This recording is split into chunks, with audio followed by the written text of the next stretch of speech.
bonjour à tous. Ce matin, on a beaucoup parlé stop au bullshit, je crois. Et moi, j'avais plutôt envie de dire, comme vous le savez, stop à la schizophrénie. Alors, vous ne le savez peut-être pas, mais on est tous atteints de schizophrénie. Et l'industrie du digital a un peu le chic pour manier quelques injonctions paradoxales. Alors je vais, puisque Jérôme a dit qu'il fallait toujours commencer par les annonceurs, et ce qui est vrai, puisqu'il faut quand même commencer là où il y a les dépenses marketing, je suis assez d'accord avec ça. Eh bien, commençons par le côté annonceur. Les annonceurs, ils sont vite emprisonnés entre la financiarisation du média, d'une part, et d'autre part, l'efficacité.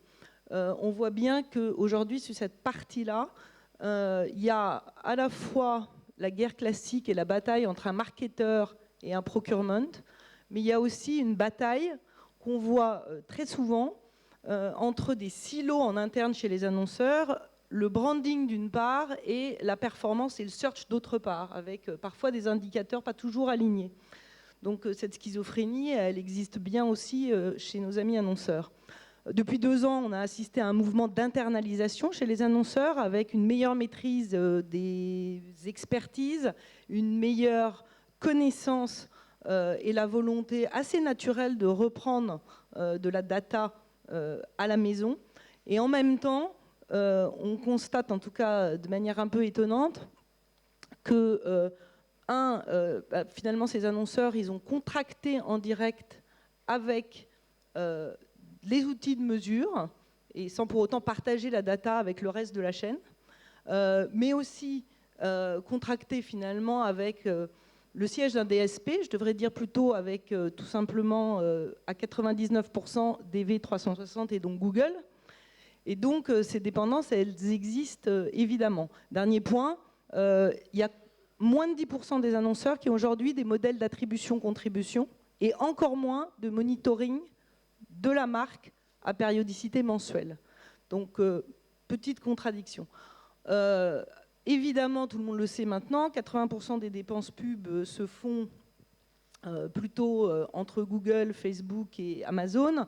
Donc, côté agence, la petite schizophrénie, c'est que finalement, on opère, côté, j'imagine, agence, plus que 20% avec à peu près 300 acteurs sur lesquels il faut faire ces arbitrages-là, et avec un modèle économique qui est lui-même quelque peu malmené, il faut quand même le dire, dans la mesure où il est coincé entre des agences spécialistes et du consulting. Alors, on va passer évidemment à la tech. Nous, typiquement Smart, je vous rassure, nous sommes aussi victimes de schizophrénie. Alors, tout simplement, pour plusieurs raisons. La première, c'est que au sein de cette industrie, il y a beaucoup de gens qui sont à la fois techno, mais aussi propriétaires de médias. Première petite schizophrénie. Il y a un certain nombre d'opérateurs qui font finalement le métier d'achat-revente. Et enfin, troisième élément aussi important par rapport à la tech, on sait que souvent c'est une industrie, c'est une partie de l'industrie qui est malmenée sur la partie tech, tout ce qui est taxes et tax fees. Il faut savoir qu'on a parlé tout à l'heure d'initiatives comme Trust ID avec Edipub, et finalement c'est des initiatives qui ont un peu de mal à se mettre en place, et elles sont tout simplement là pourtant pour mettre la chaîne du reporting et des flux financiers pour donner une lisibilité sur l'ensemble de la chaîne programmatique. Alors, pour l'éditeur, j'ai eu la grande chance d'avoir Laurence qui a accepté de se prêter au jeu de la schizophrénie. Exercice un peu difficile parce que nos amis les éditeurs sont aussi, je vous rassure, quelque peu schizophrènes. Alors, pour ça... on se soigne. Très rapidement, bon, je sais que c'est ta propriété, le côté Kali versus le Quanti, mais depuis 2 ans, tu as beaucoup travaillé sur 2 choses. Plutôt la partie qu'est-ce qu'on réinternalise à la maison, et puis deuxièmement, qu'est-ce qu'on clean, parce qu'il y a aussi un gros travail sur toute la partie emplacement. Donc globalement, est-ce que ça marche ? Alors oui, ça marche avec les audiences. Bon, le mantra du groupe Le Monde, hein, c'est la confiance comme modèle. Et ce modèle, il s'appuie, juste pour rappel, sur un modèle abonnement et gratuité, sur un modèle pub et abonnement. Donc c'est pas mal d'avoir ces deux pieds-là et ces équilibres-là. Et si on emprunte au vestiaire de Vivienne Westwood, c'est toujours bien d'emprunter dans son vestiaire. Si on emprunte à ce vestiaire, ça veut dire qu'en effet, nous, on croit vraiment qu'il va y avoir moins de pubs, qu'il va falloir faire plus de choix et qu'il faut laisser plus de traces. Donc ça peut paraître contradictoire, mais c'est dans cette notion-là qu'on s'inscrit. Donc ce qu'on a fait, c'est qu'on a baissé l'inventaire publicitaire. On a vraiment réduit drastiquement, plus de 40%. On a baissé le nombre de formats. On a réinternalisé la totalité de la commercialisation. Toute la main est mise entre les mains des équipes digitales et de Sébastien Noël qui est en face de moi, juste là. Et on a également réinternalisé l'aspect dev, tech, parce qu'on avait un manque de connaissances là-dessus. Donc, de ce point de vue-là, on est meilleur. On va le voir juste après. Je pense qu'on est bien meilleur sur la tech et sur tout ce qu'on a pu faire face aux GAFA, entre autres. Et on a une bien meilleure relation avec nos audiences, puisqu'évidemment, les effets, c'est des audiences qui augmentent, des abonnements qui augmentent et des adblocks qui baissent. Donc, de ce point de vue-là, la qualité, elle a payé. Après, côté pub et annonceurs, on est sur le chemin. C'est pas encore, on n'a pas pu remplacer la totalité des choix qui avaient été faits par un marché qui, en plus, a fait ce moment-là, ce fabuleux switch du gré à gré vers le programmatique, comme vous le savez. Alors, liaison dangereuse, vous le savez, liaison toujours difficile et un peu schizophrénique entre les fonds et un certain nombre de choses. On dit toujours les éditeurs ont une relation compliquée. Alors, à part travailler avec Smart, comme vous le faites sur du full stack in-app, comment on fait pour lutter dans un rapport de force un tout petit peu différent avec les GAFA? Bon, alors les mots, hein, c'est être agnostique, essayer. Voilà, la dépendance, c'est un sujet. La maîtrise, être pragmatique. Je crois que l'idée, c'est d'être extrêmement pragmatique et d'essayer d'apprendre.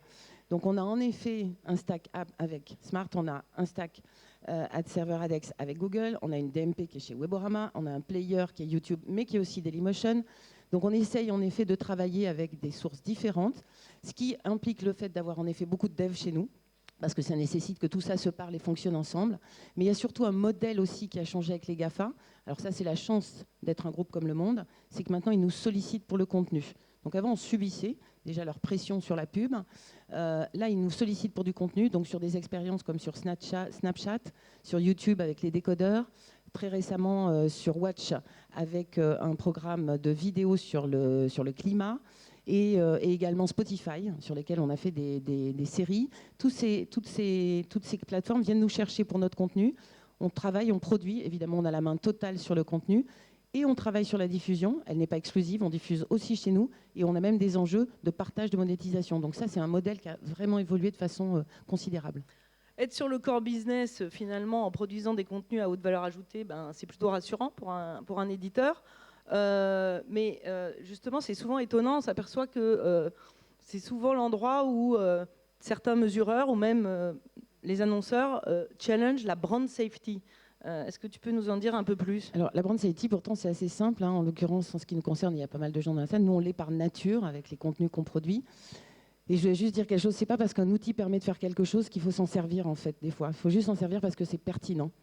Et là, en l'occurrence, nous, on voit arriver depuis quelques mois cette demande qui est souvent collée à la brand safety, qui est les mots-clés négatifs à exclure. 1200 mots avec quelques injonctions paradoxales, là aussi. C'est pas de la brand safety, c'est autre chose. Et si on accepte, parce qu'on a testé des choses, on a une campagne qui est complètement erratique, on n'a plus de monitoring marketing, on n'a plus d'enjeu de pression publicitaire. Donc la question, c'est de répondre à ça. Donc brand safety, oui, par nature, parce qu'on maîtrise nos environnements, parce qu'il y a de la valeur contextuelle, et parce que évidemment, on est particulièrement doué pour couper toute pub en cas d'actu sensible. Ça, évidemment, et ça fait très longtemps qu'on le fait. Mais c'est surtout de basculer sur une proposition plutôt positive, qui est en effet de travailler sur la sémantique, recréer des univers sémantiques pour le meilleur des trois mondes, le contexte, la sécurité et la capacité d'être en appétence avec une sémantique de la marque.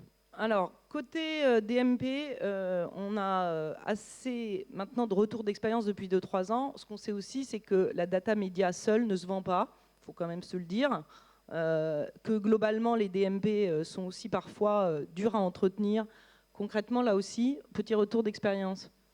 En effet, la conviction qu'on peut avoir maintenant, c'est que la data, pour cibler ou optimiser une campagne, elle doit être simplement proposée. Et à mon sens, elle ne doit plus être vendue. Voilà. Et c'est le choix qu'on a fait. Et ça s'appelle Open Data chez MPub.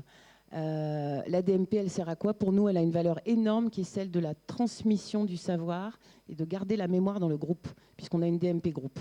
On a une seule DMP, et ça, c'est important. Ça, c'est vraiment... Alors, ça veut peut-être de dire que sur la data, la DMP, finalement, est-ce qu'on s'en sert plus en interne qu'à l'externe? C'est pas faux.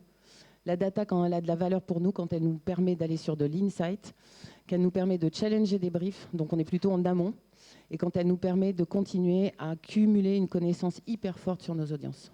On finit par le programmatique. On a trop souvent opposé des méthodes d'achat, alors que ce qui compte, c'est finalement la valeur ajoutée et le revenu. Donc, arrêtons d'opposer direct programmatique. Là aussi, la valeur, c'est cette capacité à se créer des stacks techno propriétaires et des private gardens.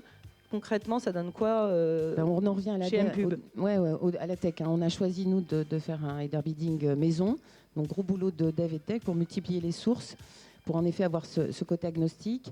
On a énormément bossé. On est arrivé un peu en retard sur le programmatique, il faut le dire. Mais finalement, c'est pas plus mal d'être en retard de temps en temps et d'apprendre. On a une très belle paire puisqu'on est à plus 35 par rapport à l'année dernière sur le programmatique. Je crois que le marché a plus 19. Donc, une surperformance sur ce sujet-là et 50% en programmatique direct. Donc on a réussi à faire cette bascule. Maintenant, l'enjeu, c'est de continuer à valoriser tous les assets dont on a parlé précédemment dans cet aspect programmatique et de définir et de maintenir ce qui fait la différence entre nos contenus, notre sémantique et nos audiences. Donc il faut qu'on arrive à le faire au sein du programmatique également. Pour finir, vous l'aurez compris, souvent côté vendeur, il y a eu beaucoup de normes qui ont été mises en place avec beaucoup d'outils. ADS, TXT, Digital at Trust. On parle de schizophrénie, mais la question est de savoir si ça a été rémunéré au juste prix. Et bien aujourd'hui, ce qu'il faut aussi challenger, c'est sans doute des typologies de KPIs, à la fois avec des choses peut-être plus mid-term côté annonceur. Et pour finir, vous l'aurez compris, pour qu'on soit dans un écosystème responsable, eh bien, c'est la capacité à partager la valeur, et ça au juste prix. Et Smart, c'est ma page de publicité parce qu'on n'en a pas fait tant que ça. Eh bien, vous le savez, c'est une solution à la fois d'ad serving et d'header bidding et SSP pour nos amis les éditeurs. On s'attache à être une des rares solutions indépendantes du marché, donc venez nous pitcher. On adore les RFP. Merci beaucoup.